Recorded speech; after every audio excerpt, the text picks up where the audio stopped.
1. Perkembangan menurut Ria de Bruyner.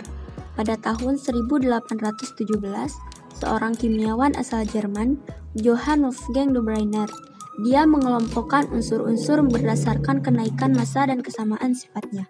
Setiap kelompok terdiri dari 3 unsur. Jika 3 unsur diurutkan berdasarkan kenaikan massa atomnya, maka massa unsur yang kedua sama dengan massa rata-rata unsur yang pertama dan ketiga selanjutnya. Tahun 1864, A.R. Newlands mengumumkan penemuannya yang disebut hukum oktav. Beliau mengumpulkan hipotesis atau teorinya dengan menyusun unsur berdasarkan kenaikan massa atomnya, di mana unsur pertama mempunyai kemiripan sifat dengan unsur ke-8 dan unsur kedua dengan unsur ke-9 dan seterusnya. Tabel Newland ini mempunyai kelebihan dan kekurangan. Kelemahannya adalah hanya berlaku untuk unsur dengan AR ringan dan masih terdapat beberapa oktav yang isinya lebih dari 8. Kelebihannya, Newland itu termasuk orang yang pertama kali menunjukkan bahwa unsur-unsur kimia itu bersifat periodik. Dmitri Mendeleev.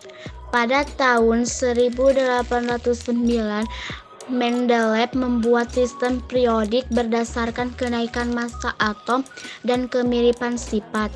Unsur-unsur dengan sifat yang mirip ditempatkan pada kolom yang disebut golongan. Sedangkan pengulangan sifat menghasilkan baris yang disebut dengan periode. Golongan 1A, helium, litium, natrium, kalium, rubidium, cesium, dan francium. Yang keempat, sistem periodik modern.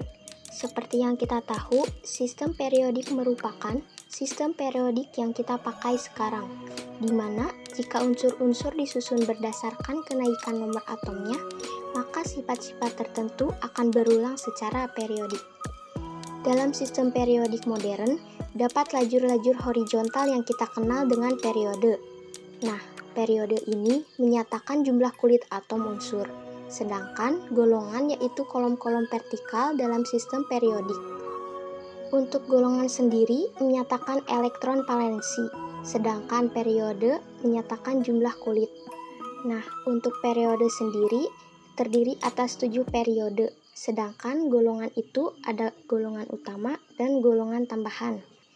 Untuk golongan tambahannya sendiri ada golongan transisi dan juga golongan transisi dalam.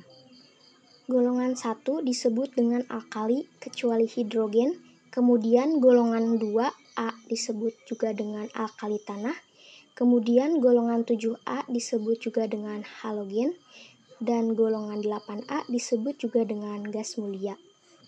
Di dalam golongan terdapat 2 sistem, yaitu yang pertama 8 golongan dan yang kedua yaitu 18 golongan. Untuk sistem 8 golongan itu ada golongan utama A dan juga golongan tambahan B. Sedangkan sistem 18 golongan itu dimulai dari kolom paling kiri di mana unsur-unsur transisi terletak pada golongan 3 sampai 12. Untuk golongan utama itu di mana unsur-unsur pengisian elektronnya berakhir pada subkulit S atau subkulit P. Untuk aturan penomoran golongan unsur utama, yaitu yang pertama nomor golongan. Nomor golongan ini sama dengan jumlah elektron di kulit terluar, kemudian yang kedua nomor golongan dibubuhi huruf A.